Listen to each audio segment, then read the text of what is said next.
ഇന്നമാന്ത മുദക്കിർ, നിങ്ങള് ഉത്ബോധകൻ മാത്രമാണ് നബിയെ, വിളിക്കേണ്ട ചുമതലയെ നിങ്ങൾക്കുള്ളൂ. വമാ അലൈനാ ഇല്ലൽ ബലാഗുൽ മുബീൻ. ഇൻഷാ അല്ലാഹ് നമ്മൾ പറയാൻ പോകുന്നു അംബിയാഉ യാസീനിന്റെ പ്രഖ്യാപനത്തെക്കുറിച്ച്.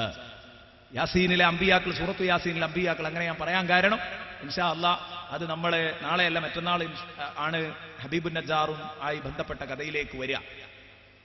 പ്രബലമായ അഭിപ്രായ പ്രകാരം അന്താക്കിയ ഗ്രാമവാസികളിലേക്കല്ല ഈ പ്രവാചകന്മാർ വന്നത് എന്നാണ്. ഇൻഷാ അല്ലാഹ് കിതാബുകളൊക്കെ വായിച്ച് ഞാൻ മറ്റന്നാൾ ആ കാര്യത്തെക്കുറിച്ച് പറയാം.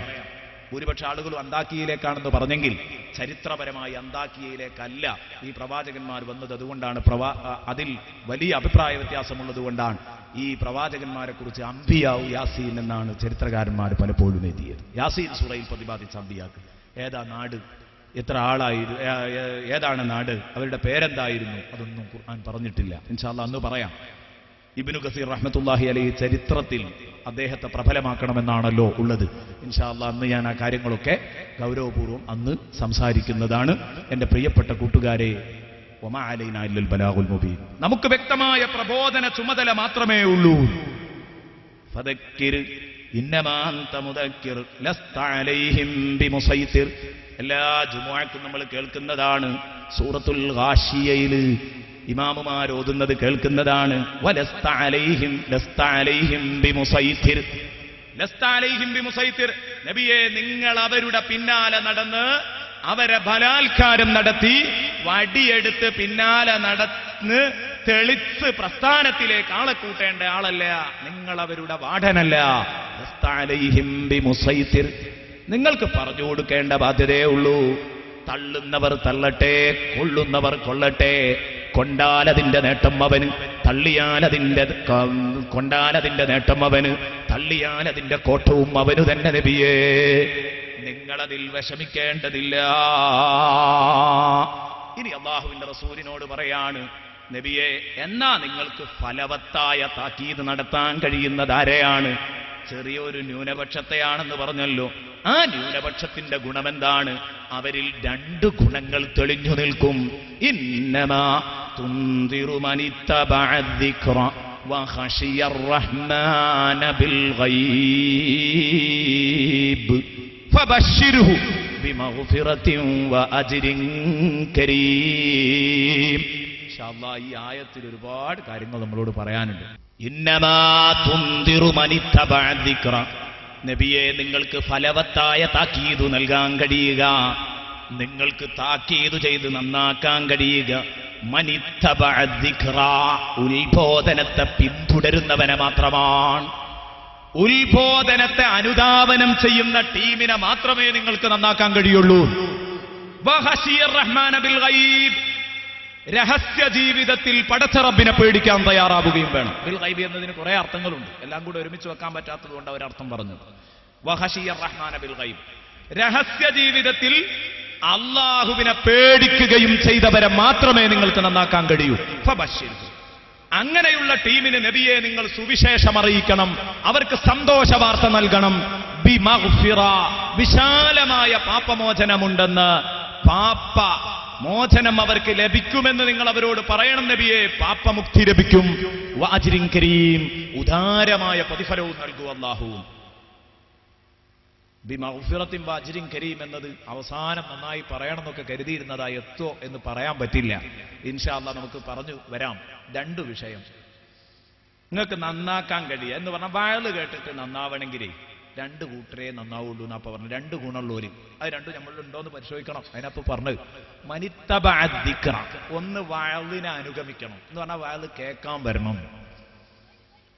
ഒന്നാമത്തെ കണ്ടീഷൻ അതാ, കേൾക്കാൻ വരണം.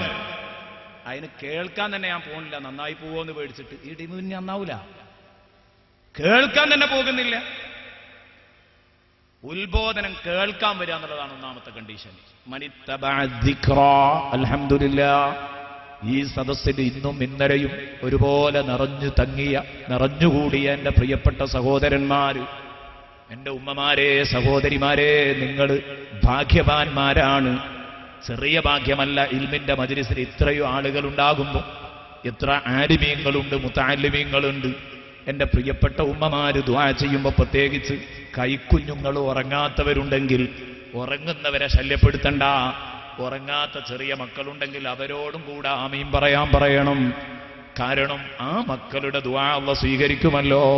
ഇവരെല്ലാവരും കൂടെ ദുആ ചെയ്യുമ്പോൾ ഈ സദസ്സ് അല്ലാഹ് തട്ടുമോ? ഇല്ല. അള്ളാഹുവിന്റെ ഖുർആൻ ചർച്ച ചെയ്യുന്ന സദസ്സ് ഭൂമിയിൽ ഏറ്റവും സമൃദ്ധമായ വേദിയല്ലേ.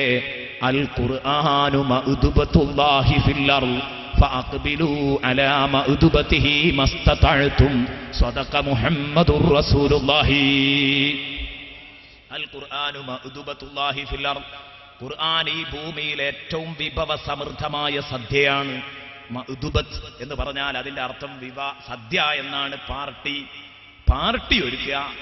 അപ്പൊ ഈ ഭൂമിയിലുള്ള ഏറ്റവും നല്ല പാർട്ടി, ഒരു പാർട്ടി കേമമാകുന്നത് എപ്പോഴാ? നമ്മളൊക്കെ ഇന്നൊരു നോമ്പും സൽക്കാരം കഴിഞ്ഞ് നാളെ ഒരു നോമ്പും സൽക്കാരവും കഴിഞ്ഞ് വന്നാൽ ചെറുപ്പക്കാരിറങ്ങിയിട്ട് പരസ്പരം ഒരു കമ്പയറിംഗ് ഉണ്ട്. എന്താണത്? വിഭവങ്ങൾ അന്വേഷിക്കുകയാണ്. ഇന്നലെ നീ പോയിരുന്ന സൽക്കാരത്തിൽ എന്തൊക്കെയാ വിഭവങ്ങളുള്ളത്? അവിടെ നിരത്തിയ വിഭവങ്ങളുടെ ആധിക്യത്തിനനുസരിച്ചാണ് പാർട്ടി കേമമാകുന്നതെങ്കിൽ വിജ്ഞാന പാർട്ടിയിൽ ഏറ്റവും വലിയ പാർട്ടി അത് ഖുർആനാണ്. കാരണം ജമീഉൽ ഇൽമി ഫിൽ ഖുർആനി ലാകിൻ തഖാസറ അൻഹു അഫ്ഹാമുർ റിജാലി. എല്ലാ വിജ്ഞാന ശാഖകളും ഈ ഖുർആനിലില്ലേ? എല്ലാം ഇതിലുണ്ടല്ലോ. ഇതിലൊന്നും വിട്ടുപോയിട്ടില്ല. കരയാനും ചിരിക്കാനും സന്തോഷിക്കാനും ഗൗരവപ്പെടാനും എല്ലാം വിശുദ്ധ ഖുർആനിലുണ്ട്. മാത്രമല്ല വിജ്ഞാന ശാഖകൾ ഏതുണ്ടോ, ബയോളജി ആവട്ടെ, കെമിസ്ട്രി ആവട്ടെ, ഫിസിക്സ് ആവട്ടെ, ഏത് വിഷയങ്ങളും വിശുദ്ധ ഖുർആനിലുണ്ട്. കാർഷിക രംഗം വിശുദ്ധ ഖുർആനിലുണ്ട്. ആകാശവും ഭൂമിയും വിട്ടുപോയിട്ടില്ല. മലയും പരപ്പും വിട്ടുപോയിട്ടില്ല. വെയിലും മഴയും വിട്ടുപോയിട്ടില്ല. വെളിച്ചവും ഇരുട്ടും വിട്ടുപോയിട്ടില്ല. എല്ലാം ഖുർആൻ പ്രതിപാദിച്ചിട്ടുണ്ട്. ചുരുക്കത്തിൽ എല്ലാം ഖുർആനിലുണ്ട്. ലാക്കിൻ പക്ഷേ തഖാസറ അൻഹു അഫ്ഹാമുർ റിജാലി. ചിന്തിക്കുന്നവരുടെ ചിന്ത വളരെ പരിമിതമാണെന്ന് മാത്രം നമുക്ക് കണ്ടെത്താൻ കഴിയുന്നില്ല. പക്ഷേ കണ്ണുള്ളവരിങ്ങനെ നോക്കിയപ്പോ അവർ ചെറിയ ചില ഭാഗങ്ങൾ അത്രയല്ലേ ഏതു വലിയ ചിന്തകനും എത്തിയിട്ടുള്ളൂ.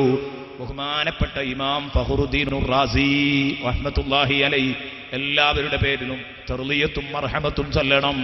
ബഹുമാനപ്പെട്ട ഇമാം അബൂ സഊദ് റഹ്മത്തുള്ളാഹി അലൈഹി, ഇമാം നസഫി റഹ്മത്തുള്ളാഹി അലൈഹി, ബഹുമാനപ്പെട്ട ഇമാം സുയൂത്തി റഹ്മത്തുള്ളാഹി അലൈഹി, ബഹുവി റളിയല്ലാഹു റഹ്മത്തുള്ളാഹി അലൈഹി, ഇങ്ങനെ തുടങ്ങിയിട്ട് ബഹുമാനപ്പെട്ട ഇസ്മായിലുൽ ഹഖി റഹ്മത്തുള്ളാഹി അലൈഹി, ഇബ്നു കസീർ റഹ്മത്തുള്ളാഹി അലൈഹി, ഇങ്ങനെ തുടങ്ങിയിട്ട് ഞാൻ ഇന്നലെ പറഞ്ഞല്ലോ 35ഓളം വരുന്ന വ്യാഖ്യാന ഗ്രന്ഥങ്ങളുടെ ചാരത്തു നിന്ന് സൂറത്തു യാസീനിലേക്ക് നോക്കിയപ്പോ ഞാൻ ഇന്നലെ നിങ്ങളോട് പറഞ്ഞു, രൂപപ്പെട്ട ആശയങ്ങൾ വളരെ വലുതാണ്.